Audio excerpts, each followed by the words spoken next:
lovely to see you. How are you today? I'm great, thank you, Maria. Fantastic, brilliant. Listen, I'm going to get straight to it. There are not many speakers, let's be honest, who have held leadership positions in business, government, and the military, which is fantastic. So I'm really happy to be talking to you about leadership. What do all of these have in common, and how do they differ? Everybody thinks they're completely different, but I thought they were different while I was on the journey. And so I'm in the military and I'm looking at this is what makes leaders successful in the military. And then I end up in the commercial world, London Underground, UBS, HSBC, KPMG. And I'm looking at what leaders doing there, and they're doing A, B, and C. And I'm suddenly thinking, well, hang on, those are slightly the same as the people in the military.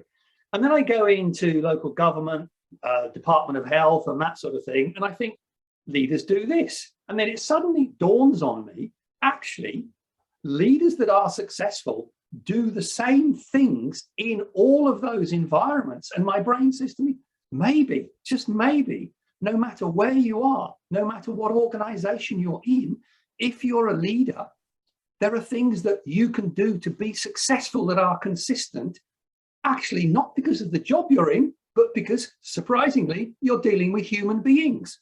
And that was my revelation. That is a revelation. And has that breadth of experience helped you as well? Because people may resist and say, oh, well, you've only got experience in this or an experience in that, you won't understand us. So I suppose you can cut through all that.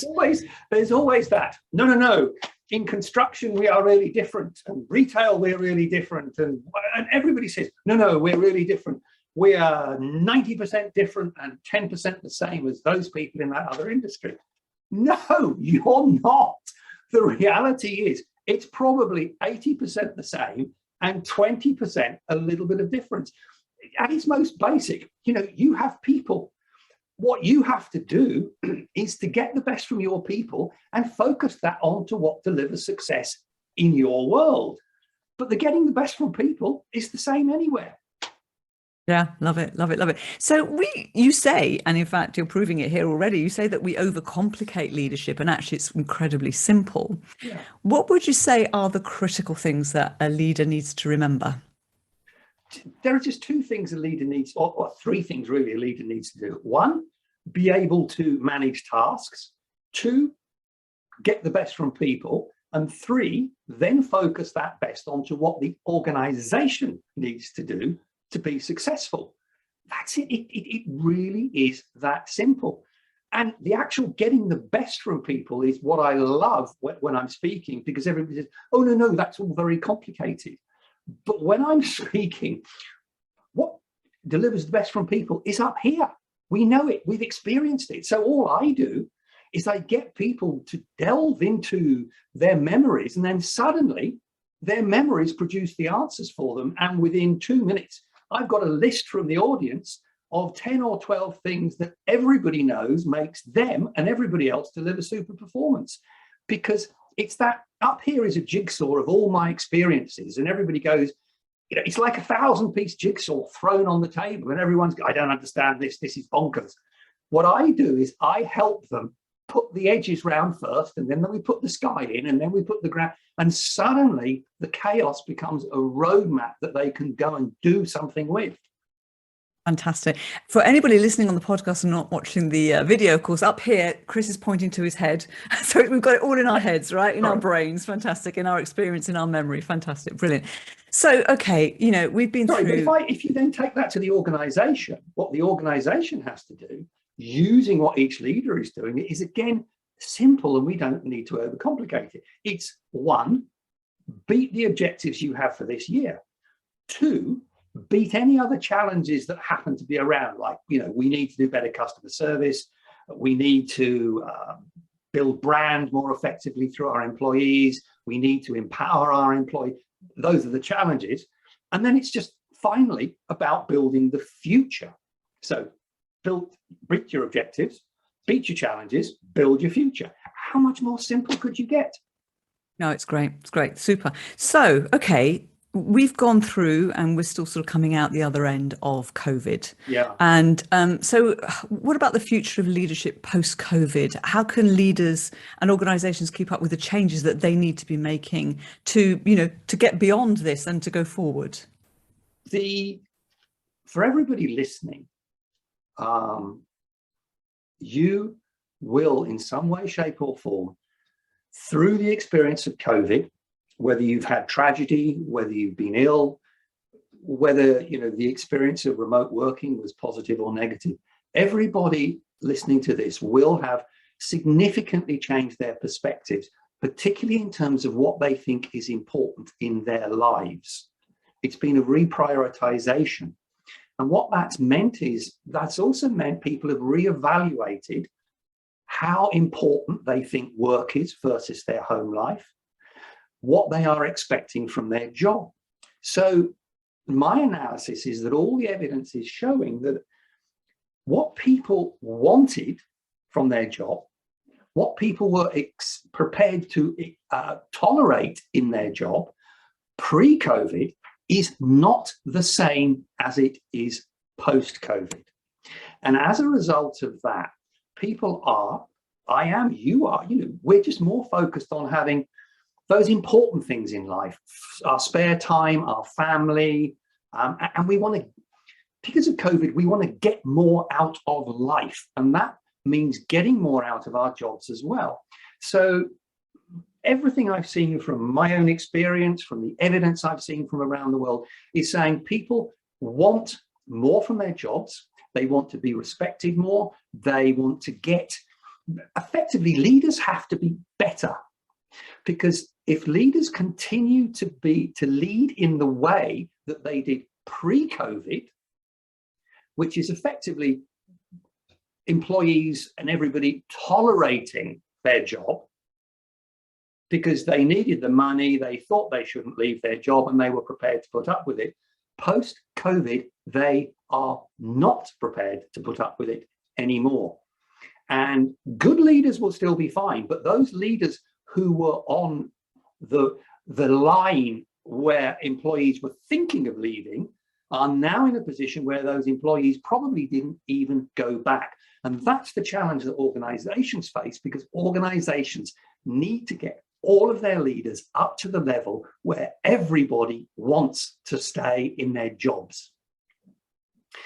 Yeah, absolutely. And what you're talking about, I think people are talking about, they're calling it the Great Resignation, aren't they? And is that the main challenge that you would say that organizations are facing now? Is it the Great Resignation, or is it something else? Right. I don't think the Great Resignation is the Great Resignation. I mean, given what I've just said, I think the Great Resignation is the great, if you think I'm going back, you're nuts. It's the, it's seriously, do you think I'm going back to that boss? No way. But then it's also about, I'm calling it, it's the great, I want more out of my job. I want to be treated with respect. And so it's not just the people who have gone back, suddenly realized they don't really like the job anymore and gone elsewhere. It's this whole thing about the fundamental cost benefit analysis that people have to stay in a job. Do I enjoy my work? Do I believe in what the organization is doing? Do I have great colleagues? But the fundamental driver in that is the boss. An employee's decision to give high performance is 60% rational, 40% emotional. Of that emotional, 80% is down to the boss. Now, I talk about neuroscience, neuroscience for the day-to-day. The neuroscience for the day-to-day says what we all know. People join organizations and leave bosses. End of story. It's true. It's true. Organizations have to get their bosses to the level that people aren't saying, I want to leave. I've left many a boss, actually, so it's absolutely true. And I ended up becoming my own boss, so I can't leave myself, because otherwise it says bad things about me, right? It's slightly more difficult. It's a bit more challenging, isn't it? I have to have a word with myself on a regular basis. Chris, have you got a solution to this? Yeah, absolutely. You see, we go back to this point about getting the best, focusing onto what delivers success. Because if you can do that, people aren't going to want to leave. If you create an environment where they give their best, they're going to stay. If you create an environment, the stats are that if bosses create an environment where people want to stay, you can reduce the risk of talent loss by 87%. Why would they want to go elsewhere? So that's the challenge for the organization. And I think, the solution I've put together is a set of leadership elements that each boss has to have to be able to make people want to stay. First of all, it's about task leadership, being able to get things done slickly, on time, without a problem. So that is what creates your foundation for success. Then it's about every leader being an inspirational leader to get the best and focus that best onto what delivers success. That's going to deliver your key objectives. Then it's about leaders being entrepreneurial, looking for opportunity, looking for innovation, disruptive thinking, all of that stuff. That is going to help you solve your challenges that are facing you. Then it's about transformational leadership, because when all of that is happening, then you're moving into the future. That's when you need to even more focus on diversity for the future. You need to focus on attracting the best talent. You need to have employees who are brand ambassadors, who are going out there and finding talent for you, so you don't even have to look for it. And it's all about diversity, and that builds your future. So it's about those simple principles before. Build the foundation, beat your objectives, beat your challenges, and build your future. And that's what is encapsulated in what I'm speaking, that journey. But what's most important is, at the end of it, everybody in the room has promised to take one action to start making that happen as soon as they get back to work. Because otherwise, there's no point. I love that, because I know you do that every time you deliver a speech to an organization. You always get everybody to commit to take one action, which I think is so important, that there is a change as a result of your coming in to speak. So thank you for doing that. But I've been on the other side of the fence, you see. As global head of leadership at UBS, I was employing speakers to speak to senior executives.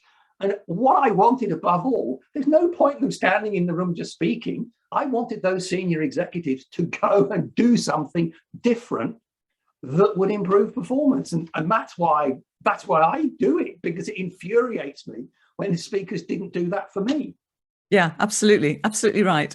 So tell me, you yourself host a podcast and where you interview some really impressive leaders. And obviously you're going to ask some insightful questions, because you're like me, you're nosy, you want to know. And I know that you ask them for their leadership advice, right? Yeah. What's the best advice they've shared with you? The beauty of the podcast is that I think I've interviewed 6 or 7 people, but I've deliberately got leaders from completely wildly different places. So Peter Maurer, president of the International Committee of the Red Cross, Andy Byford, Transport Commissioner for London, Sylvia Acevedo, ex-NASA rocket scientist, top 50 woman in tech, ex-chief executive of US Girl Scouts, Stephen Green, ex-trade minister HSBC, Claire Mann, Southwest Trains, Jamie Price, top leader in top CEO in wealth management in US, Amanda Russell, Olympic level athlete and subscription entrepreneur and professor of marketing at 2 US universities. The amazing thing is that they've all said pretty much the same thing. They've all said it's about building trust. It's about working in partnership. It's about the win-win, the development of the win-win. The podcasts have been so much fun because despite all of those backgrounds, it's always back to that thing about people. Build trust, work in partnership, create a win-win. From Peter Maurer, who said when he's working, trying to get people we would describe as dictators around the world to not do what they're doing, it's about a win-win. His beautiful comment about, he made the comment, the win-win is important, which is exactly what the Pope said to me a couple of weeks ago when I was chatting to him, and I said, Peter, well, that's what we always do. We often have a quick chat to the Pope now and again. I thought I was a good name dropper. That was very good, yes. But seriously, but the power of those podcasts is irrespective of whether it's a tech entrepreneur Or it's somebody like Lord Stephen Green, who's been chairman of HSBC and a trade minister. It is about that, getting the best from people. It's about trust. It's about partnership. And it's also about being entrepreneurial, even if you're in a public sector environment, looking for opportunity to be better. Peter Wolfley, chief executive of UBS, mentioned the phrase that was key when he was in McKinsey, that every leader has an obligation to dissent, i.e., if they see things that are not going as well as they could be going or could be improved, they have an obligation to speak out. And it's just little nuggets like that, that if other leaders thought about and did, Lakanaf has just come out this week, global corporate venturer who's invested billions in startups around the world for HP, for Cisco, and now for Siemens. He said, entrepreneurs, I can tell a great entrepreneur from the cycle time between idea and implementation. And I said, well, isn't that also critical for leaders in larger organizations? And he said, yes, it is. It's that little point that came out. Leaders should think about their cycle time. Are we slick? Are we effective? Can we get people behind the idea? So I'm seriously, Maria, I'm absolutely loving this podcast. It is so much fun. Claire Mann, Southwest Trains chief executive, she started at Heathrow Express. She went into Heathrow Express saying, I want to do customer services. They said, Claire, bit of a problem. We're short of train drivers. Can you drive a train instead? So she said, well, I suppose so. I'll give it a go. And the rest is history. One of the first women train drivers on Heathrow Express. Sorry, I just love this. That's a crazy story. I think it's really heartening to hear that there's actually, everybody agrees that this is what we need. So it's not, it's in a way, it's not rocket science. It's the bit is how to apply it, isn't it? Which is the bit that you help organizations with and help leaders with. Yeah. So would your advice? You quoted me perfectly there, because that was exactly the phrase I used by accident when I was talking to the leaders of the Chinese space program. I just said it's not rocket science. Which was then translated by the translator. And I thought, oh God, I've just realized what I've said. Yeah, and there was silence in the room, and suddenly all these Chinese executives burst into hysterical laughter. Sorry, fantastic. I digress. Okay, well, we're going to have some fun with you as well. Before I want one more serious question, then I've got some fun questions. So that was the advice that the leaders shared. Yeah. Is that the best advice that you too would share? Would you or would you share something different? No, I think that is the best advice, because, in the last 2 years, just before COVID, I did a 6-month neuroscience course because I knew what leaders did to be successful. I wanted to know what was going on in people's heads that made leaders successful. And what I've done is I've taken a lot of the stuff from the neuroscience and turned it into what I call everyday neuroscience, so that leaders can really get a grip of it. The really simple thing like, boss comes up to you in the corridor and says, Chris, I want you to do this, this, this, and this. And your brain says, I'm not sure about that. That's not really a good idea. And the boss goes on, yes, you need to do this. And then suddenly the shutters come down and the boss goes away and you can't remember what the boss has just said. Now, that is day-to-day neuroscience, because your brain is structured so it only takes in information it thinks is of value to save energy. So your subconscious has said, no, this is not of value. I am going to close down. And it's those little points that come out of the neuroscience that leaders really need to understand, because it gives them the power to ensure that they can get the best from people by doing certain things in different ways that allow them to get that best.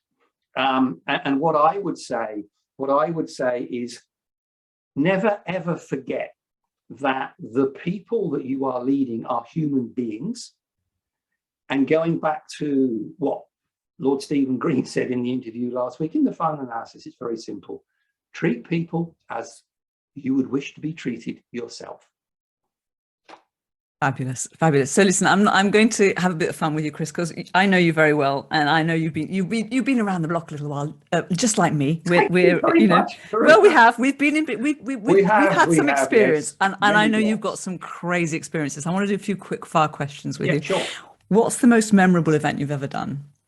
Most memorable event I ever did was I was invited. I did a gig in Malaysia, and the president of the Myanmar Red Cross had seen me in London and asked me to go up to Rangoon to speak to his executive team. And this was literally 4 weeks after the country had opened to Westerners after being closed down. And I'll never forget being in a blue room with paint coming off the walls, fans rotating, plastic tables, plastic chairs, little plastic cups, and about 12 people on the executive committee. And I remember the title of the presentation even now, Doing More with Less for Those in Need. And they took me to their warehouse and they showed me their emergency Red Cross packs ready to go. They showed me all the emergency stuff. They showed me the body bags just in case. And it was such a humbling experience being with dedicated Red Cross people in a country that had no healthcare. Wow. That's amazing. Wow. What about, have you done anything weird, any weird events? The most weird event was a couple of weeks before Christmas. I was supposed to be doing a sort of 20-minute run into an awards ceremony and then presenting the awards on a riverboat going down the River Thames for about 150 people. I thought that's going to be great fun. Then then our new variant hit 10 days before the event. So suddenly there's a panic and we all have to go virtual. So on the 15th of December, I was standing in my lounge my sort of lounge and studio where I am now, in a dinner jacket, in front of a camera, opening gold envelopes, hosting an award ceremony with a button that delivered canned applause. Absolutely surreal. Fantastic. We might have to play that at the end of this, the canned applause. I might like that. So I'm going to finish on one final question. What was the most dramatic thing that's ever happened to you when speaking? The most dramatic thing, right. Middle East, two major banks in Dubai being merged. Really, really important event. The merged top leadership teams of both banks, about 200 people, massive 5-star ballroom. At the beginning of the event, the memorandums of agreement was signed. There was a couple of government ministers, CEOs, everybody there. Anyway, I'm then supposed to talk about how you as a group can work together to create a new visionary bank. Behind me is a massive screen of televisions about 5 meters high, 10 meters wide. You know, the amount of light coming out of there, I'm surprised the people in the front row weren't in sunglasses.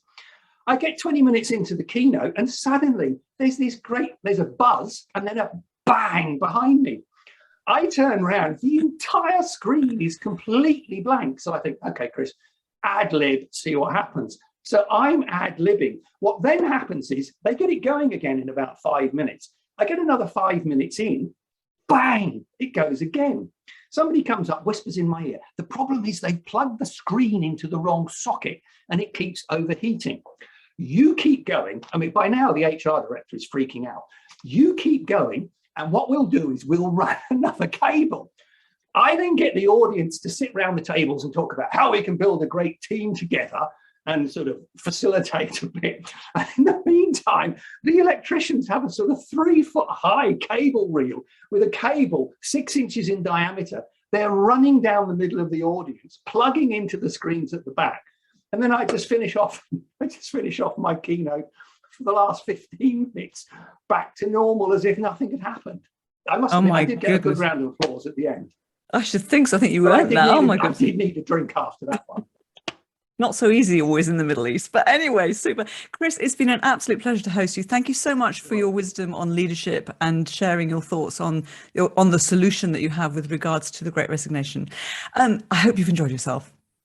Maria, I always enjoy myself with you, but that's the joy of this speaking business, just going out there and helping people get more from their lives and helping organizations be successful through that. Perfect. Anyway, thank you everybody for listening to the Speaker Show. If you enjoyed this episode, please leave a rating on Apple Podcasts. You can keep up with future episodes on the Speakers Associates website, which is speakersassociates.com, or your favorite podcast app. And if you'd like to book Chris to speak at your next conference or event, please contact Speakers Associates in plenty of time to book him so you won't be disappointed. I will see you all next week. Thank you.